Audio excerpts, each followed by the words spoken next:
Next up, Jack Walsh is an Emmy-winning TV producer. He's an engaging storyteller, a passable writer, and the world's worst guitar player. His favorite dessert is anything with peanut butter. His most memorable birthday is the one where the X-Files finale aired the same day as he proposed to his wife, so it was kind of a big deal. He's never been accused of something he didn't do because no one suspects him of anything.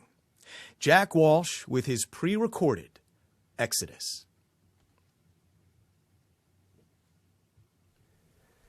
There's a store back home that my wife really likes, and so whenever we go to visit my folks, she wants to stop there. And they have fancy soaps and nice lotions and things like that. And, you know, Lord knows I appreciate the value of moisturizing. You gotta moisturize, but, you know, everything in there is just a little too fragrant for me. So whenever we go there, I just typically stay in the car while she's inside going through the lotions. And we were there not too long ago, and we pulled up to the curb, and I got a good parking spot right there, and she went in, I got my magazine, and I was just sitting there, and I hadn't been there very long when I saw this family coming down the sidewalk, and they'd been at lunch or something because they had leftovers in a bag, and they were all clustered around this older woman in the middle, who I assumed was the grandmother. And she was not doing so well. She had a walker and was just barely shuffling along, and they all were kind of even holding her up as they moved very slowly down the sidewalk. And they stopped right in front of me at this big SUV, like one of those big Ford ones. And I assumed they were saying their goodbyes, and at some point they would go their separate ways, and someone would take the grandmother home, and the rest of them would get in the big SUV, and they'd go home to wherever they live. Their home. That's what you call where you live. And, so I just went back to my magazine, and some movement in the corner of my eye caught my attention, and it was that family again moving by my car, and it was all of them except for the grandmother. And I looked up ahead, and in the driver's side mirror, I could see her sitting there in the big SUV.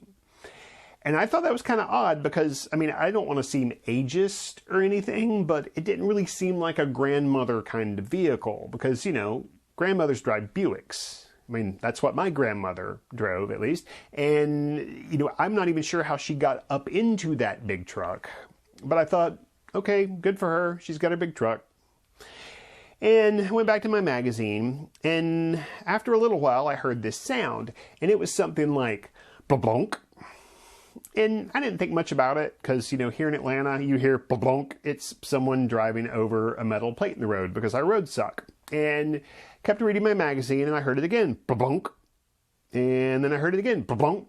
And that was a little bit frequent for this very nice town, this touristy mountain hamlet. They have very nice roads there, and so it caught my attention. Why am I hearing this noise?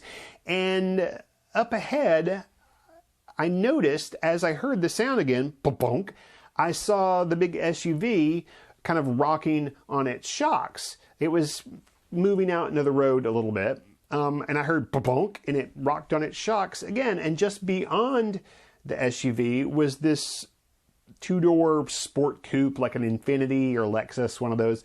And it also was rocking back and forth. And I heard ba-bonk, and both cars kind of rocked and ba-bonk, and they both kind of rocked again. And eventually it dawned on me that what I was seeing was this SUV with the grandmother in it was just repeatedly bashing into this formerly very nice car right in front of it. And so I watched this for a moment and thought, oh, I can't just sit here and not do anything. I need to do something. And so what I did was start up my Prius and put it in reverse and back up as far as I could because I didn't want her to come back into me.